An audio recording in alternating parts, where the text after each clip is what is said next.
वास्तव में तो ब्रह्मचर्य दो प्रकार के होते हैं। मैं शुद्धात्मा हूं का निरंतर लक्ष्य रहे, वह सबसे श्रेष्ठ ब्रह्मचर्य है। बाकी ब्रह्मचर्य का सही अर्थ है ब्रह्म में चर्या। शुद्धात्मा में रहना वही ब्रह्मचर्य है।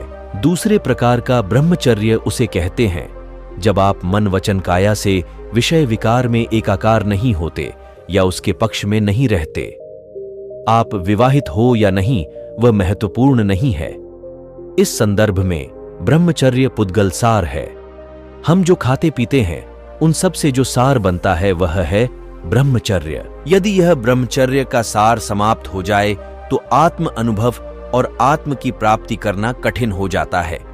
इसलिए ब्रह्मचर्य बहुत कठिन आध्यात्मिक साधना है। यदि एक तरफ ज्ञान और दूसरी तरफ ब्रह्मचर्य हो तो सुख की कोई सीमा ही नहीं होती। उससे जो परिवर्तन होता है उसका वर्णन नहीं किया जा सकता, क्योंकि ब्रह्मचर्य तो पुद्गल सार है। विषय तो खतरनाक विषय है।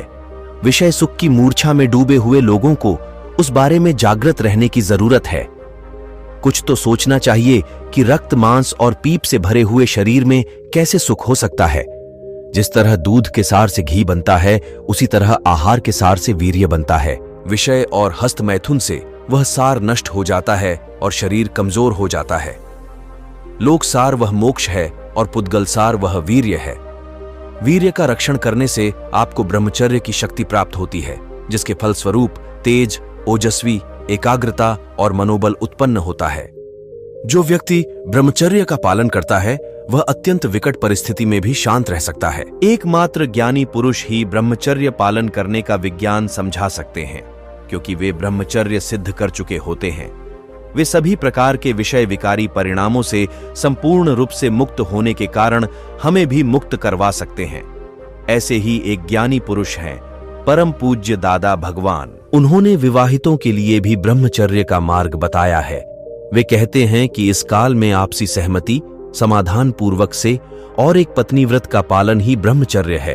ब्रह्मचर्य का पालन करने के लिए आंतरिक भावना होनी चाहिए और उसके लिए भगवान से मन वचन काया से ब्रह्मचर्य का पालन करने की शक्ति मांगनी चाहिए। मन को कंट्रोल करने के बजाय उन कारणों को ढूंढ निकाले जिससे मन विषय विकार में फंस जाता है और तुरंत ही वह लिंक तोड़ डालें। ब्रह्मचर्य के पालन से होने वाले फायदे और विषय विकार से होने वाले नुकसान का एनालिसिस करें। परम पूज्य दादाश्री कहते हैं कि जब से खुद विषय का विरोधी हुआ तभी से निर्विषयी बनने की शुरुआत हो जाती है। मन वचन काया से जो भी विकारी विचार, इच्छाएं और चेष्टाएं हुई हों उन सभी के लिए पश्चाताप करना चाहिए। ब्रह्मचर्य की ओर आगे बढ़ने का यह एक सोपान है। विवाहित लोगों के लिए आपसी सहमति से ब्रह्मचर्य व्रत लेना या फिर एक दूसरे के प्रति वफादार रहना वही इस काल में ब्रह्मचर्य पालन करने के समान है। सिर्फ विषय विकार के आवेग को दबाकर नहीं, बल्कि सही समझ के द्वारा ब्रह्मचर्य का पालन करना चाहिए। परम पूज्य दादाश्री ने समझ से प्राप्त ब्रह्मचर्य पुस्तक में व्यवहारिक रूप से उपयुक्त चाबियां, उन्होंने अनहक के विषय के परिणाम, ब्रह्मचर्य पालन करने के फायदे और साथ ही दैनिक जीवन में ब्रह्मचर्य का पालन कैसे किया जाए वह भी समझाया है। उनके पुस्तक में ब्रह्मचर्य का पालन भारतीय परंपरा का एक अभिन्न अंग रहा है। ऐसा नहीं है कि केवल तपस्वी ही इसका पालन करते थे, बल्कि गृहस्थ जीवन में रहकर भी समय समय पर ब्रह्मचर्य का पालन कर पुरुष और स्त्री इसका लाभ उठा सकते हैं। ब्रह्मचर्य का मतलब आमतौर पर यह मान लिया जाता है कि स्त्री पुरुष संबंध से बचना है, जबकि सच यह है कि संबंध में रहते हुए भी ब्रह्मचर्य का पालन किया जा सकता है। खान पान और संबंध के नियम को अपनाते हुए कोई भी व्यक्ति ब्रह्मचर्य का पालन कर सकता है और इसका लाभ उठा सकता है।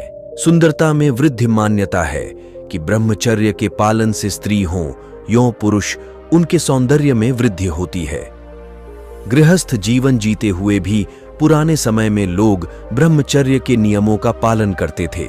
यही कारण था कि वे लंबे समय तक युवा और ऊर्जावान बने रहते थे।